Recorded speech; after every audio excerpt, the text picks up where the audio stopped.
Hey everyone, Distiller here, one of your favorite home and hobby distillers. Yes, this is Sugar Wash 1.0 versus 2.0, the reveal. And I must say, I am quite surprised. I had some interesting tastes. I have been sniffing, tasting, gurgling. I've done so many things with these 4 samples to try and get some sort of a feel of what we have here. So to give you guys a quick recap, so over here I've got Sugar Wash 1.0. You guys can go check out all the videos that we have did. But our main aim for Sugar Wash 1.0 was to do a turbo yeast versus a good old baker's yeast. Baker's yeast also had a tomato paste base in a sense, where we added tomato paste as our nutrients, where the turbo yeast was added just as it is with no tomato paste at all. We did the fermentation, we did the stripping run as well as the rectifying runs, and we got our 2 products out. On the other side, then after I've posted this and the video was out for the world, I got a lot of comments. Very positive, some negative, but I'm so glad about the negative comments as well, because it gives me a teaching moment to see that, you know what, you can't always just take a recipe and do it off by heart. You have to look at what you have and maybe tweak it a little bit to get it better. And that's where 2.0 came in. So the viewers talked and I listened. And then we made Sugar Wash 2.0. We improved a bit on the recipe as well as moved away from the turbo yeast. Moved away from the turbo yeast and only focused it on tomato paste as nutrients as well. I actually wanted to see how would the tomato paste differ between having a baker's yeast as well as a good and proper EC-1118 yeast. And also did rectifying runs, stripping runs, and then got the 2 results. Now, what I have here basically is all 4 of them watered down, proofed down, just about to a 40% ABV. And then I started sniffing, smelling, tasting, feeling it, trying to get an idea of, what has expired here. And then I also, as always, I like my numbers. Then I also went back to mathematics, getting the numbers out, seeing exactly what was the starting sugar content from the fermentation to what was the proof that we got out eventually and how much absolute alcohol was in that product. So first up, I want to talk about the numbers. All right, so I tried to get it a little bit more concentrated because I have a lot of data. So in short, the Sugar Wash 1.0, we did add a 6.25 kilogram sugars. So for our fermentation of 20 liters, we added 6.25 kgs for each of them. That was also one of the things that the viewers mentioned, was that there was too much sugar, especially for the baker's yeast. And that's why on the Sugar Wash 2.0, we reduced the sugar to 5 kilograms for that 20 liters. It really made a little bit of an improvement, even though we sacrificed a bit on the yield. But my experiment was not to see the yield, how much we can get out. It was more about taste. How does the different yeast and different recipes change, and how does the taste change? All right. So when we started with the Sugar Wash 1.0, both of them had a Brix count of 30. After the fermentation, the baker's yeast had a Brix count of 7.5, giving us roughly about a total potential alcohol of 13.2. The final Brix after fermentation on the turbo yeast was 1.5, giving us about a 16.8% potential alcohol. So it definitely shows you that the turbo yeast does what it needs to do. Gives you that high yield, very fast and quick, where the baker's yeast was a little bit slower and might not give you as much. Also, there was still a lot more sugar left in the baker's yeast as well. So from both of these 2, if I would look at my 20 liters fermentation, well, it was 20 liters fermentation.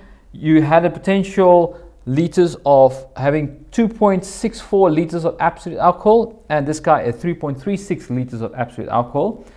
After distilling it, I ended up with a 2.25 liters, giving about a 81.5% recovery. And here I ended up with a 2.78 liters of absolute alcohol, roughly about an 82% recovery. So I'm quite happy with that recovery. Now, your recovery has got a lot to do with how you cut and where you do your cuts. I mean, how much you take for foreshorts, for heads, as well as your tails. So it's not necessarily that I just did my run and kept everything. I obviously, after my stripping run, I had discarded. There was still about 10 or 8% left of alcohol in the bottoms. I did discard that, as well as doing my different cuts. But I'm quite happy with an 80% recovery. Very good. To put down it in figures, and let's say I then took the kilograms sugar and the milliliters of absolute alcohol, and basically for every 1 kilogram of sugar, I got 360 milliliters of absolute alcohol out of the baker's yeast. For the turbo yeast, for every 1 kilogram of sugar, I got 445 milliliters of absolute alcohol, showing you definitely that you get more yield out of your turbo yeast than depend on your baker's yeast. And it also shows on the bricks after the fermentation, having a 7.5 bricks against a 1.5 bricks as well. All right, now moving over to Sugar Wash 2.0 figures. So obviously we started with a 5 kilograms sugar. That was one of the things, especially for the baker's yeast, was that you're stressing the baker's yeast, and that's why it doesn't ferment all the way out. So that's why they did recommend reducing the sugar content on this one. All right.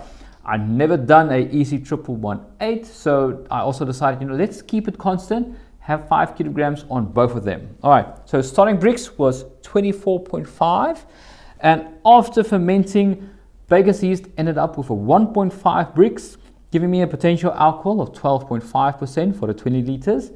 And on the EC-1118, it ended up with a 2.5 bricks, giving me a 12% potential alcohol out of my wash.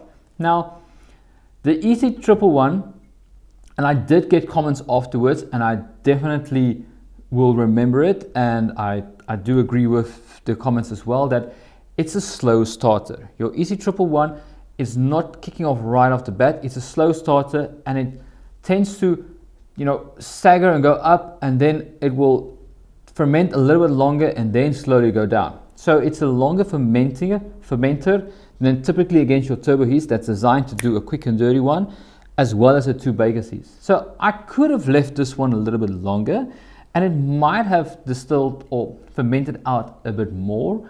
But as my time constraints and only weekends having to record, I did decide to call it a day, and it ended up with a 2.5 bricks. That gives me roughly about 12% alcohol, a potential alcohol of 12%.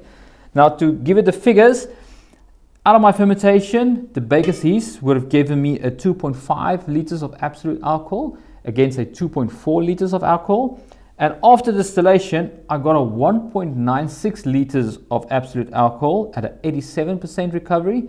And here I got a 1.97 liters of alcohol at an 82% recovery.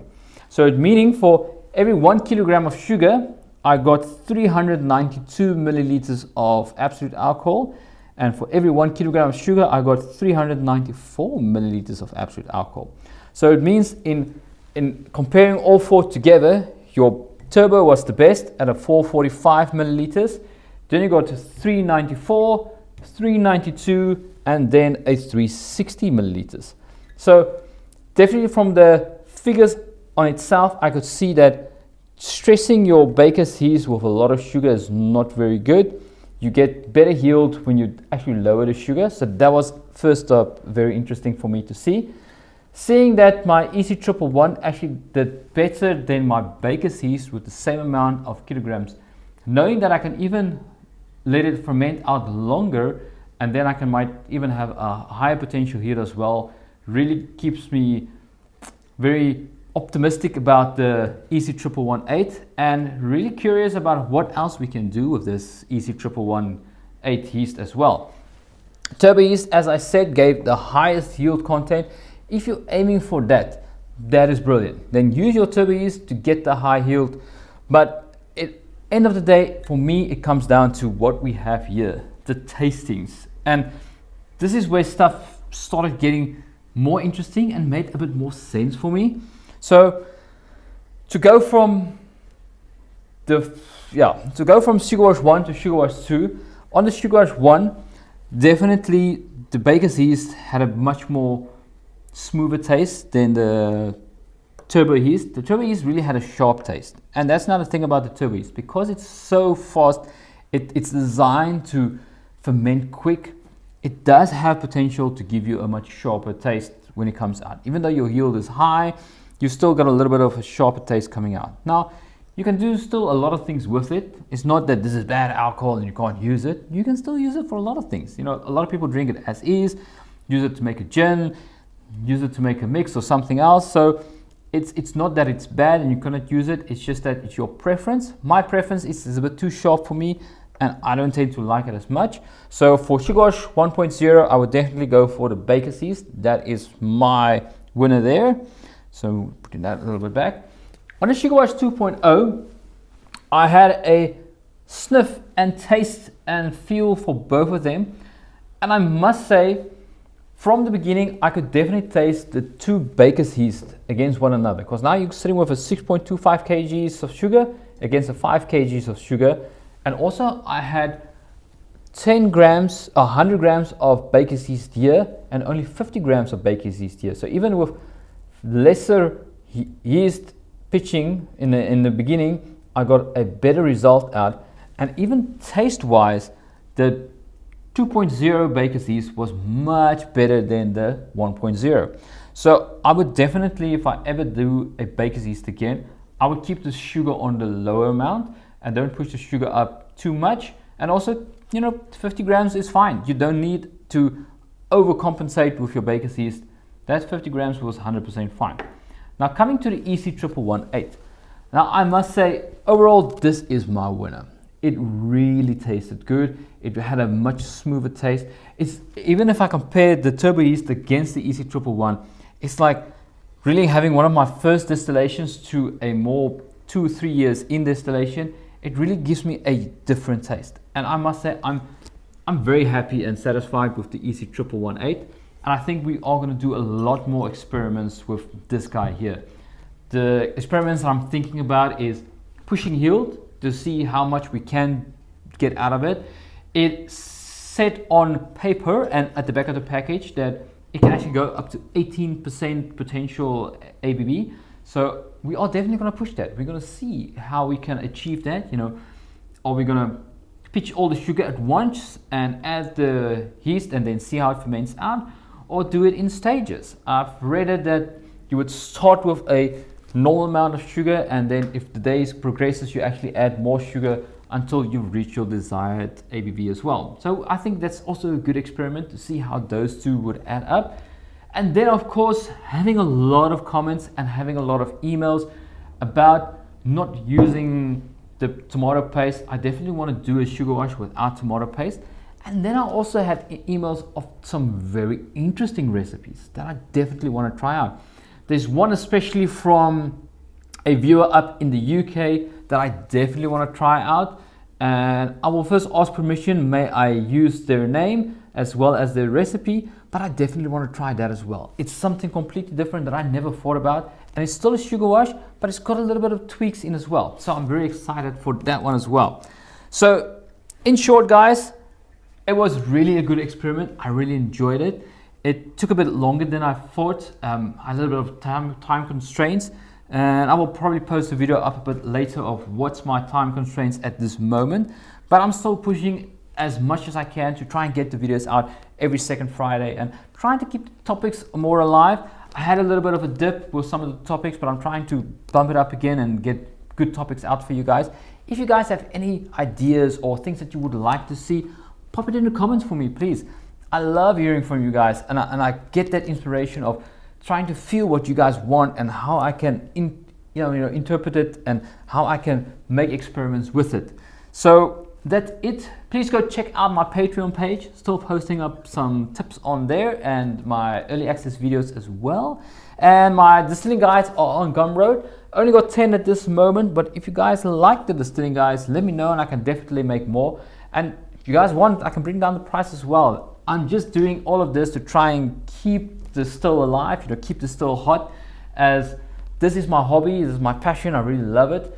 I would still one day would like to open up the distillery, but that's for the future. For now, there's other things I'm focusing on, but I really enjoyed it. So definitely Sugar Wash 2.0 is winning heads down. as well as EC-1118 is definitely the best guy here, meaning that we will do a lot more experiments with this one as well.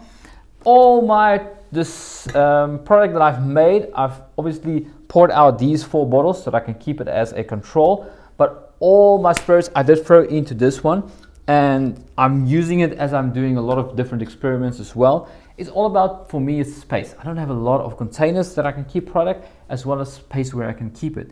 Knowing that it's fairly, all of them is the same, I would just chuck it all together, and from this now I can make a gin, do a experiment run on something specifically. So this is my things that I can play with more and know that I can still have a good product if I want to. That is it that I have for you guys today. If you guys have any ideas of what I can do more, other types of sugar washes you want me to try, or experiments that you want me to try with different type of sugar wash, different yeast, different nutrients, doesn't matter, pop it in the comments and I will definitely see if I can manage to get it done. And as always guys, remember to be awesome, to be kind, and be yourself. Cheers.